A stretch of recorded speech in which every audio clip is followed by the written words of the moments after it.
always exist? No. No. Yes. What always existed? Give me anything, any matter that always existed. No specific item of matter. Okay, so there's no matter. My friend, do you mind? I know you got your own It's theory. always changing. Yes. But there's Let's something. let's be okay. Because something can't come from nothing. It's form change. Exactly my point. Okay, so at one point, would you say there was nothing? No. So there was always something. Yes. What is this something? Anything. No. You can't say anything. I'm sorry, you can't say anything. You need to tell me what is this matter or this thing that always existed. The thing is, if I were to say, oh, at one point it was the sun, the planets, and so on. No, even they began to exist. They all began to exist. Then it's futile to say that it was just always that, because the nature of the universe is it is always changing. But the fact is that it's something as opposed to nothing, not any particular thing that we identify. Let me rephrase my question. Before, okay, I would say that matter began to exist at one point. Would you agree with that statement? Well, then what would it come to exist from? No. Before, would I agree with that? No. We haven't come to that yet. Okay. We are only discussing of what matter. First, do you believe matter exists? Yes. Okay, because you know there are many people I have discussions with. They think that all this is an illusion, including all the matter that we see. Okay. So you're not one of those people. Thank God. The second question I would ask you is that this matter which exists, did it have a beginning?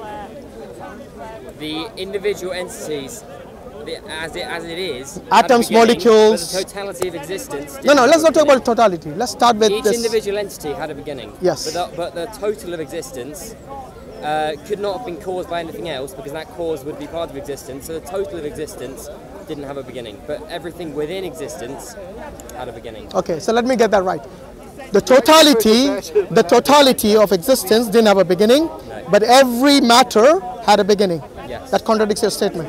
Because the totality of the universe is actually made of matter.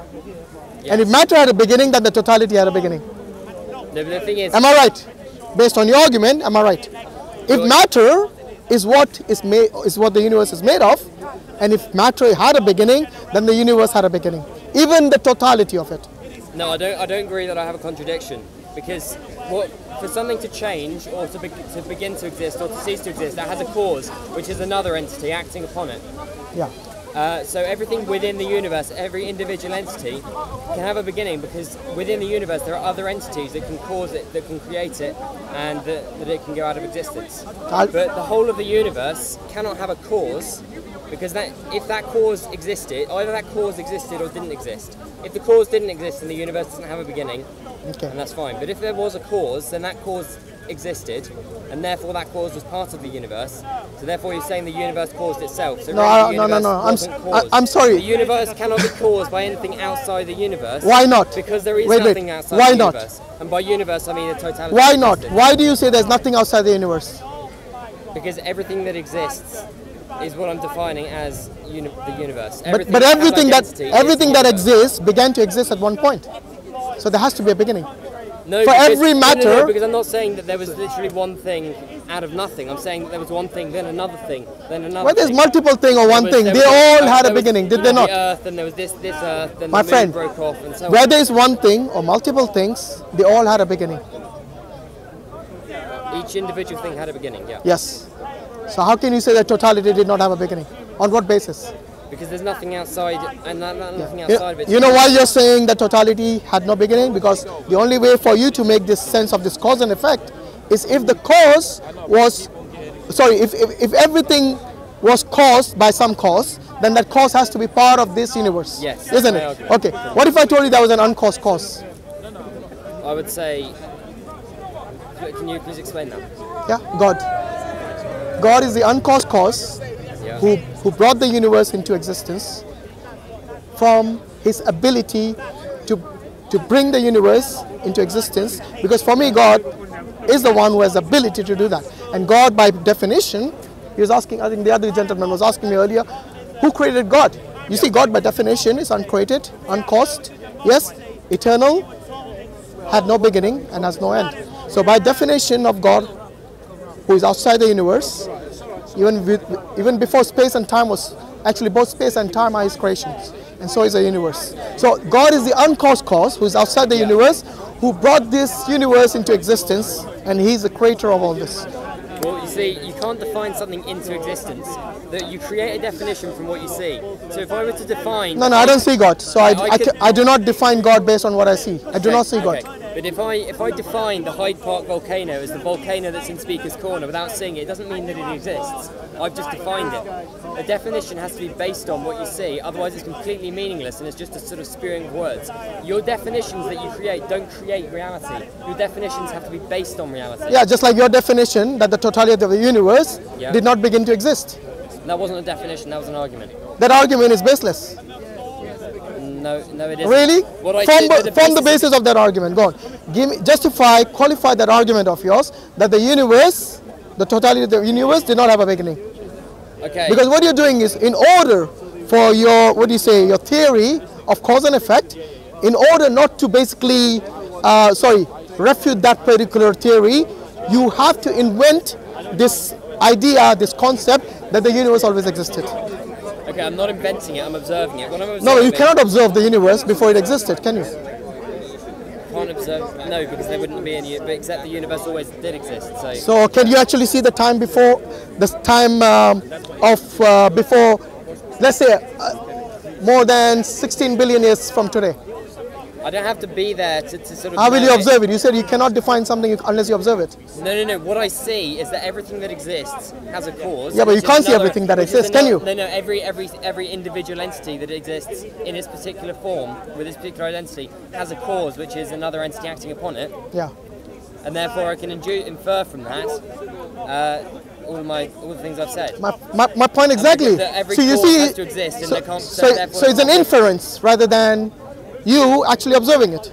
No, it's an undeniable truth that everything that exists is, and that there can't be anything outside of existence. But it can't be an undeniable truth if you cannot see it. How can it be an undeniable truth? The cause either exists or it doesn't exist. If the cause exists, then it's part of the universe. No. You only gave two options. Either the cause exists or the cause doesn't exist.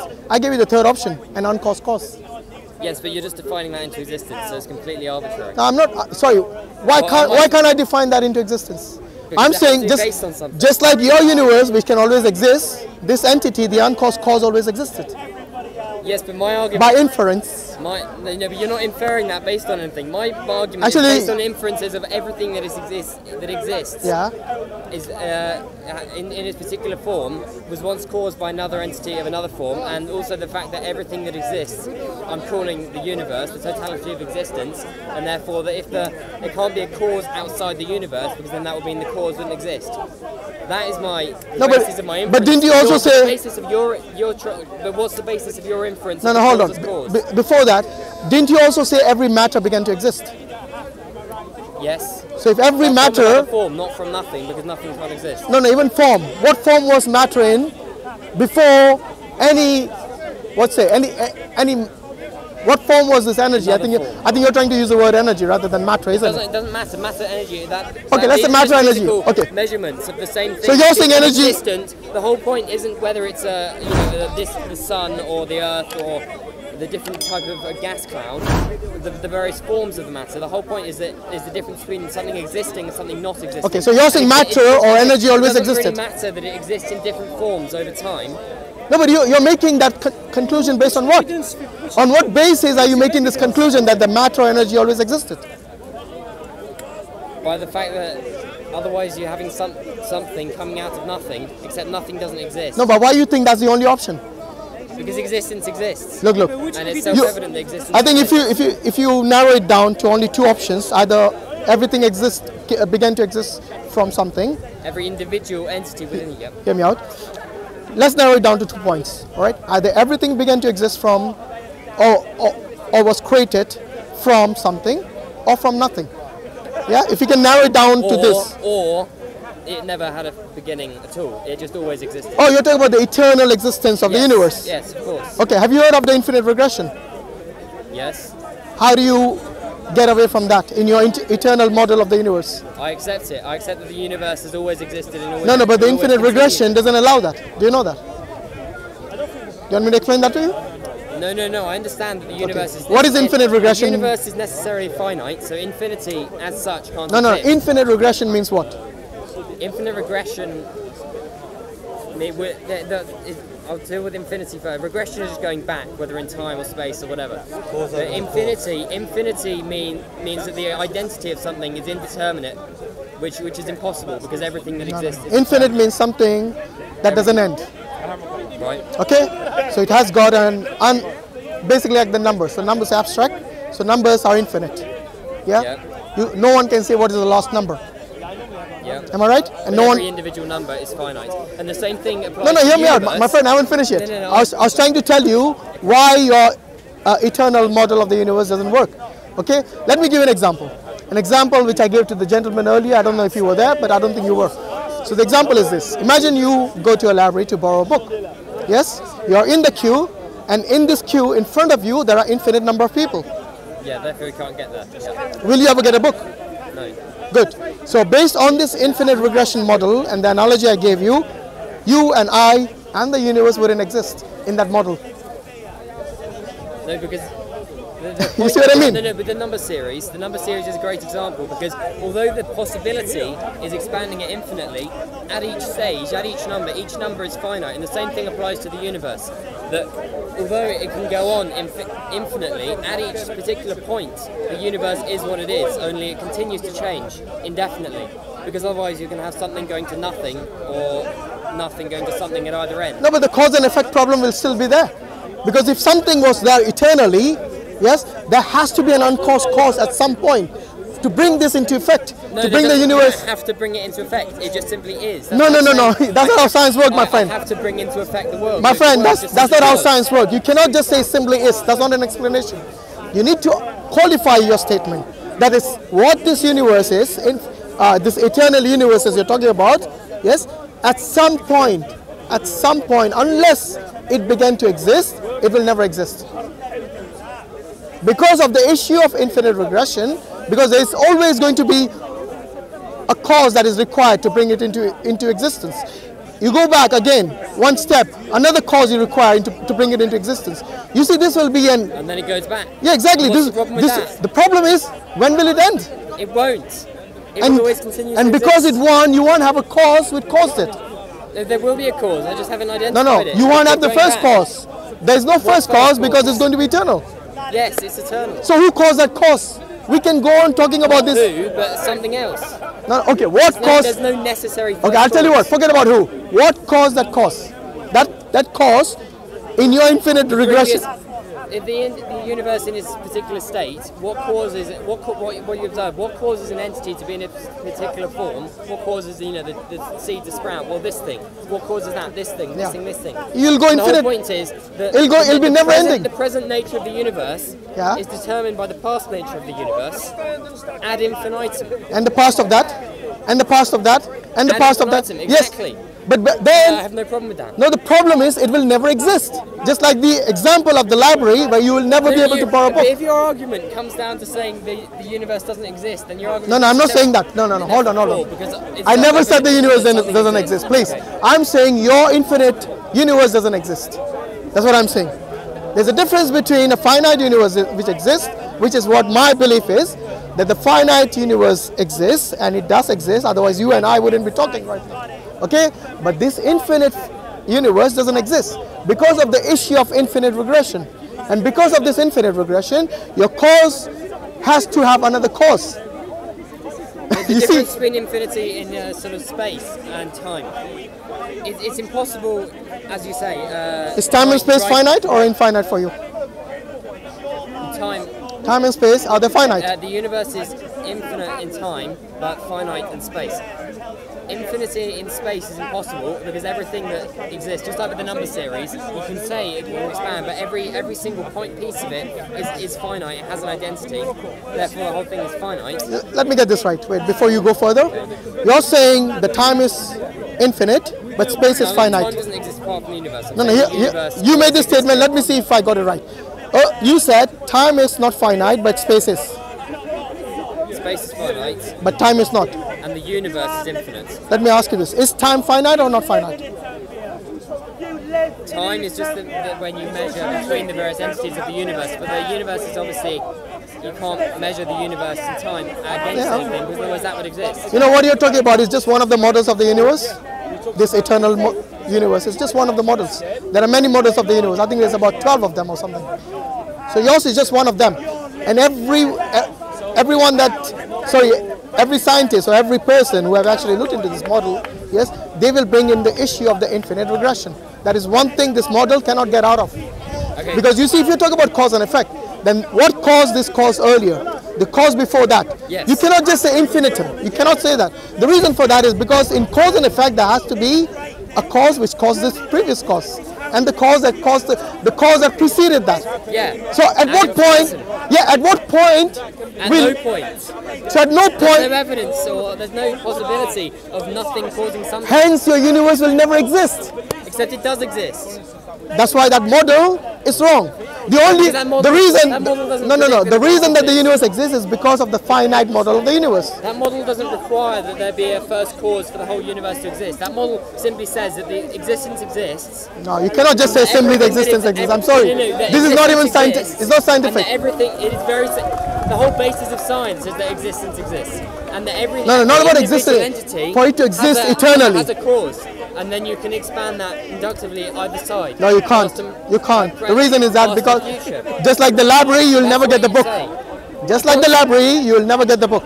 There are infinite number of people in front of you. You do. No, you will not. Because we are getting I'm getting the book right now. That is because of the other library in which you're not, in which you will have an end to the queue. Are you with me? We're talking about two different models. One model is finite. It has a beginning in time. Each individual point in space. Hear me out. Hear me out. Finite. In one model, you have beginning of time and space and the universe. All have a beginning. In another model, like the model that you're talking about, it is eternal. It's basically infinite in its existence. Yeah. Yes. So you got two different libraries. In one library, you have an end to the queue. In your library, you have no end to the queue. In your library, wait a minute. In the library which you're talking about, you will never get the book. Trust me, because there's infinite number of people in front of you. In this other library, it's finite. The line is finite. It has an end. The queue, you can count the number of people in front of you. In this other library, you cannot count the number of people in front of you. That's why two different models, two different libraries. In this you get the book. In this you don't get the book. In this, your library idea then. Yeah, go on, please. We are getting the book right now, first of all, but then if you're referring to the last book, the book of all books, at the very end of the universe, then correct. We will never, if you think that the getting your book is the end of the universe, then correct, we will never reach the end of the universe. No. But the same. I'm talking about this infinite number of people in front of you. How will you get the book? You don't know how many people are in front of you. You won't reach the end of the universe. No, you won't. No, I'm talking about the end of the universe. I'm talking about the analogy in which your line has no end. Are you with me? Okay, but you will never ever get a book because you don't know how many people are in front of you, and that, in fact, that line will never end. It's a never-ending line. Are you with me? Yes. In a never-ending line, you will never get a book. But you in this other line, and you still walk along the floor, and your point of the universe that you can witness, even if you can't witness the my friend, it's an analogy. Try to understand it from the point. It's an analogy. What he's saying is he's not going forward in time; he's going backwards. No, both ways. If time goes back, I'm talking both ways, my friend. Not only backwards and forwards. Let's imagine there's an infinite number of people in front of you, infinite number of people behind you. Both ways it works. No, because time could go on infinite. All right, take care, mate. So I think we are just going in circles. At the end of the day, if you can find an answer to your question, which is this singularity, if it exists outside space and time or within space and time. Right. No, but I kind of gave you the answer. Just you didn't. No, you said it. You didn't give an answer. You only told me it's a good question, but you didn't give an answer.